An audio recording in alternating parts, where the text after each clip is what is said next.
Alright guys, it's Jahlon with the Paradox Gaming Network, and this video was already done. It was ready to go, it was uploaded. I was hanging over the publish button, and we got some updated information from Steven. So it's going to look a little bit mashed up, but that's okay, because it's still Ashes of Creation news, and I'm still going to be doing a deep dive into the Content Creator Program. I just had to redo this first section. I'll talk about more of the Content Creator Program at the end of the video. For right now, what I want to get into is I want to get into the Alpha 1 roadmap. Where are we right now today, and where are we going to be in the future? One thing my viewers have asked, they've said, hey Jay, can you throw on just like the factoids right at the beginning before you go deep dive into stuff? And I can certainly do that for you. Let me give you your too long didn't watch highlights. First and foremost, the NDA is removed effective today. That means everything you record today and onward, you can use in content creation. Anything you recorded before today, make sure you get specific permission from Intrepid Studios because you were under NDA. 2 additional servers for the Alpha 1 Phase 1 testing. One is located in Europe, another one's on the West Coast. That European server is not my.com server, it's Intrepid's Amazon Web Service server. We're going to have about 48 hours of testing this weekend. It should be up solid. One thing I want people to remember is this isn't alpha. Things happen. They may have to take the build down. They may find a bug that makes it unplayable. They may have to make a tweak that allows them to gather more data. So just be patient. It is an alpha and you are testing. You are not playing. Next up, they are very close to having 24/7 servers expected in not longer than 2 weeks. Let's be reasonable, those guys. It is already late in the day on Friday. Let's not even start nickel and diamond then on time. Let's start their 2-week clock next Monday. All Alpha backers, that includes Alpha 1 and Alpha 2 backers, are invited this weekend. This is our push to getting all registered users in. And one little side note, not necessarily Alpha, but one note that this is the best place to put it. The plan for servers in the United States is going to be to have servers on the East Coast, Central, and West Coast. Now, one question I didn't have a chance to ask is, are those servers going to have their times, their prime time events, changed? And I will definitely ask that question at my earliest opportunity. Now, let me splice in the previously recorded footage. Since the NDA is coming down, I want to talk a talking point for all creators because you're going to get hammered with this question whether or not you're an official content creator. So let's get you the right answer. People are going to say that the Battle Royale mode has taken away from the MMORPG, and that is actually just factually not true. Very little went into the BR mode. A little bit of data optimization. For example, are we going to have the wand do 35 damage now instead of 30? Are we going to change the meteor total damage? That's just data optimization. And then the game mode specific tech, and that is just the storm, and that's done. They might mess with the timer a little bit, but really the Battle Royale core is done. Everything else that they're doing is work that affects and goes into the MMORPG. All the back-end work, the improvement on the client side frames per second, matchmaking, art that is implemented, server optimization, server performance, skills that are created, hit scan, projectile, effects that are made. All of those things, they do get tested in the Battle Royale mode, but they are ultimately for the MMORPG. Steven has said on a number of occasions, including on my stream on Saturday, the Ashes of Creation MMORPG is the flagship product of Intrepid Studios, so nothing is ever going to detract from that. Alright guys, next up I want to talk about, will the Battle Royale mode be around after launch? I know some people are trying to say yes, they've said yes. Some people are trying to say no.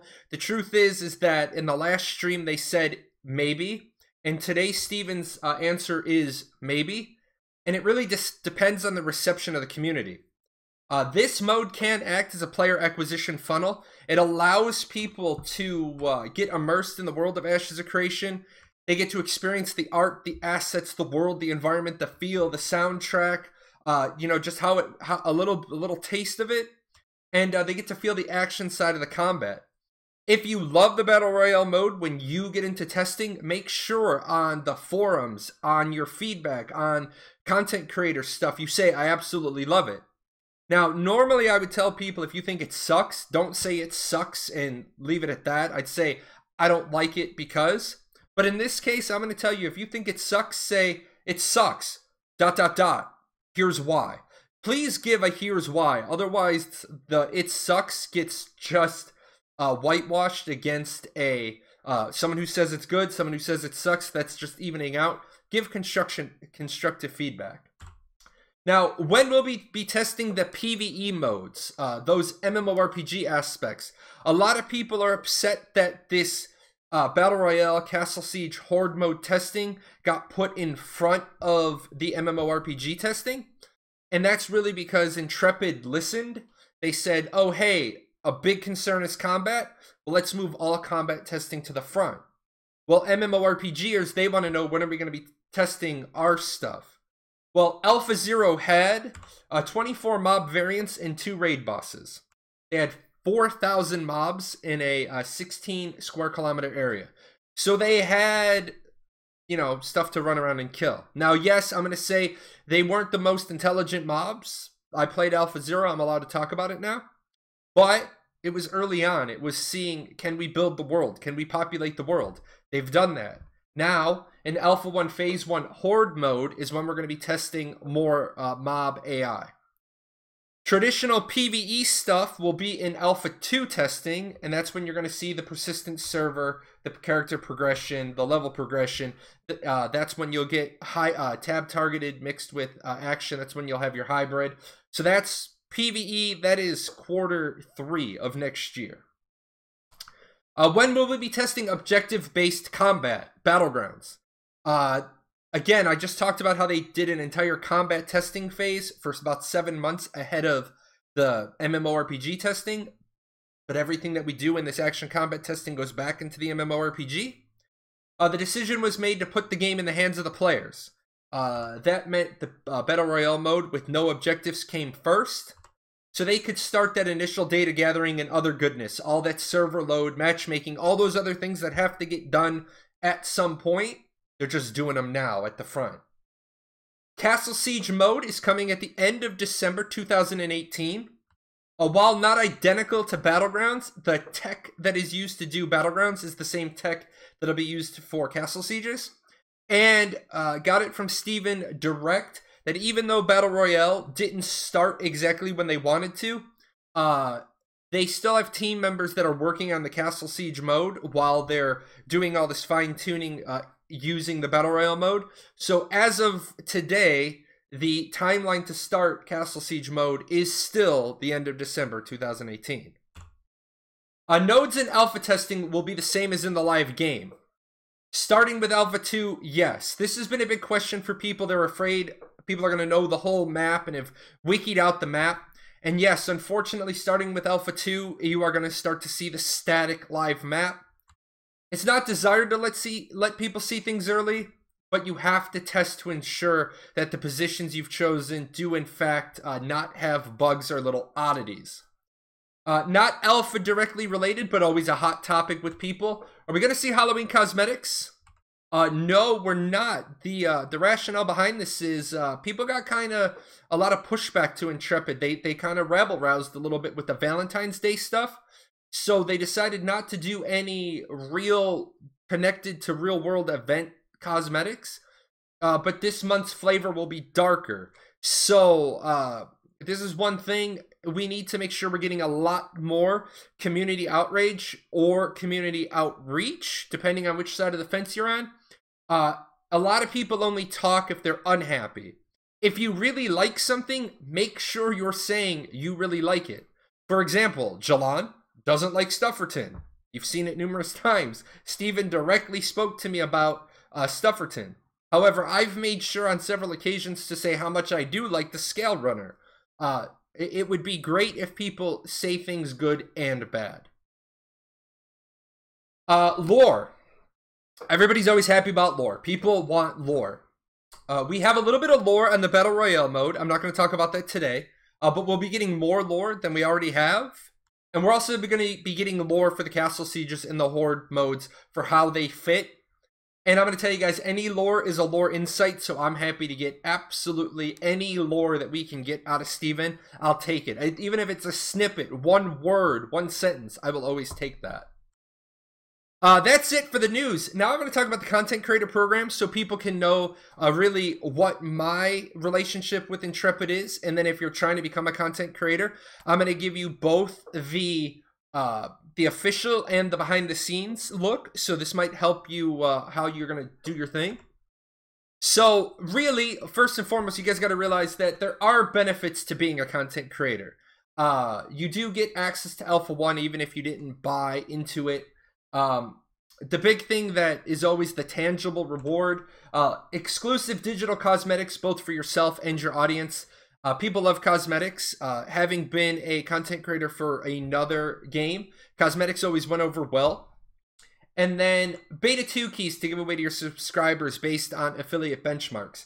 The affiliate benchmark is really why I ask people to like and subscribe to the YouTube channel, why I ask them to follow my Twitch. Only because if you guys are already coming to me for information and you hit the subscribe button, it, moves me up in the benchmarks, and then they're like, oh, instead of giving Jahlon 5 keys, we're going to give Jahlon 10 keys because he's got a bigger audience.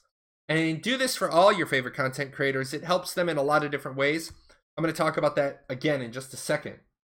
And yeah, it's cool. We did get invited to some PAX stuff, TwitchCon stuff. Unfortunately, I haven't been able to travel, but I do want to go hang out with them at one of these PAX coming up. Now, requirements for being a content creator. Don't let this scare you. I know people see this YouTube channel of 5K subscribers, Twitch Mixer, Twitter channel with 5K followers, and some people are like, Jay, you don't have that. And that's because Steven said, congrats, Jahlon. I've exercised my rights to waive any and all requirements for the content creator program. And I've made you an official content creator. So don't worry about your numbers. You should never be worrying about your numbers as a content creator anyway. Don't worry about your channel size. Worry about content quality. I'm going to tell you guys, you saw that message was from April 21st. April 21st, I only had 177,000 views and I only had 2.1K followers. But you know what really made me happy one day in December?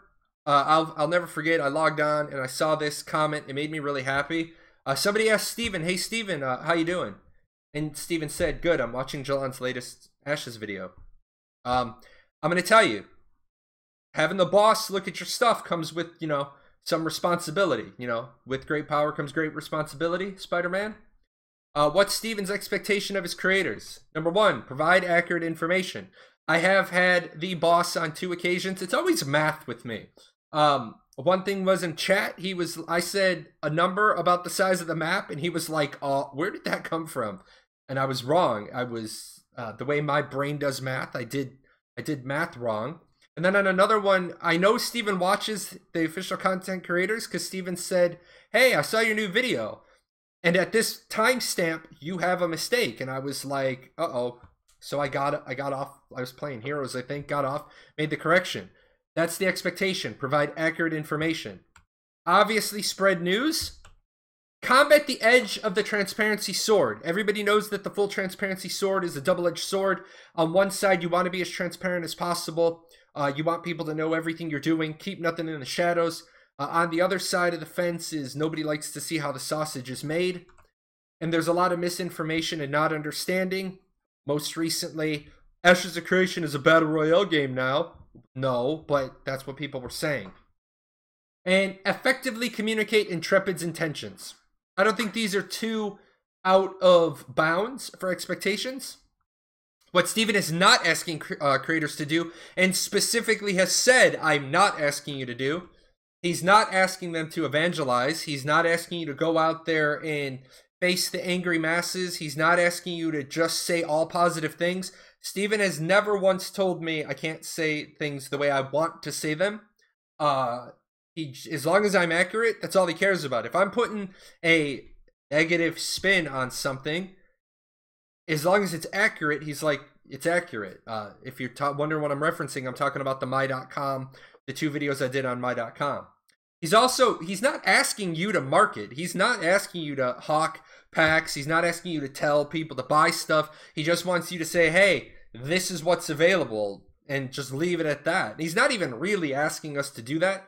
He's just, Make sure people know how to interface. If they want to get beta access, make sure you're a good steward of the information. How do I get beta access? You wait till I have a key to give you, or you can buy into it. I want to talk about some creator recommendations, some of my favorite people, and I'm happy to do this. None of these 4 people have asked me to do this. I remember when I start making content, there was nobody like saying Jahlon's making good content. And some of my viewers, I would love if you would branch out and give some of these people a try. Give any and all 4 of them a try. See if they fit your flavor of content. First is Zeke the Phoenix. Real good guy. He had access to the team at PAX, and he turned around and he said, "Hey, my fellow creators, I'm up here at PAX. What questions can I ask for you?" That is huge for me because Zeke wants to see the whole community move forward. Zeke got a couple of my questions answered, and I was able to give those to my community. Chibi Bree just started making content on her own channel, but she's also a member of Ash's Party of 5, the podcast. I like the spin that she did on keeping it classy, so I'm going to have links to all these creators in the description below. Her keeping it classy video is really top shelf. Really enjoyed what I saw there. Next up is Mackie. I don't know how to pronounce the rest of that, so I'm just going to call him Mackie. Again, I like Mackie's unique look at things. The lore perspective, I really enjoy that look. It's not the look that I do. I do a very factual, academic based video series. Mackie's video kind of like, I'm gonna say this in all honesty, Mackie's video kind of re-inspires me to be like, kind of like rekindles that flame, kind of shuffles the logs in the fireplace and gets the flames burning again. Always love seeing content come. And then Fushi is amazing, man. Fushi is another person, very detailed, very meticulous, and sometimes I hear something and I think to myself, wow, that's a better way to present that particular fact than I'm presenting it.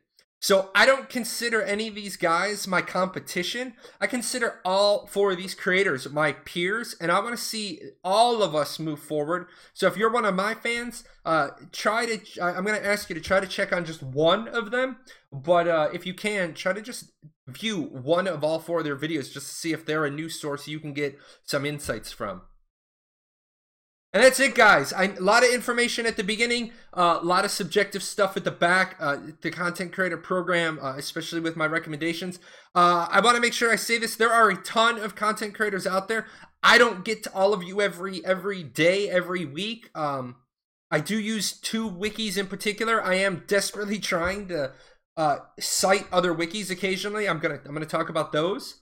But if you guys don't feel like if I didn't talk about you that I slighted you or I don't like your stuff, I just picked those 4 guys. They're small content creators. Try to give them a boost. Maybe next time I'll pick some other people. If you guys want to talk, shoot me an email if you want. Discord's the easiest. I'm on it all day. I'm Jahlon, #8446. Swing by my show. I stream on Wednesdays and Fridays, and now that Ash's NDA is off, I'll be streaming a lot more. And as always, huge thanks to my sponsors. I've given away a lot of gift cards this week. Thanks to Luna Chaos and Maury. Without my Patreon sponsors, I wouldn't be able to give away gift cards. I am thinking about giving away a $75 pack if we get to the YouTube goal for subscribers this year. Doesn't look like we're going to make it. I think I set the goal a little too high. If we do make it, I might give out a $75 pack, and it would be thanks to these Patreon sponsors. Anyway, guys, you enjoy, and if you see Jay running around Alpha 1 Phase 1, realize I'm probably not a threat to you and just leave me alone.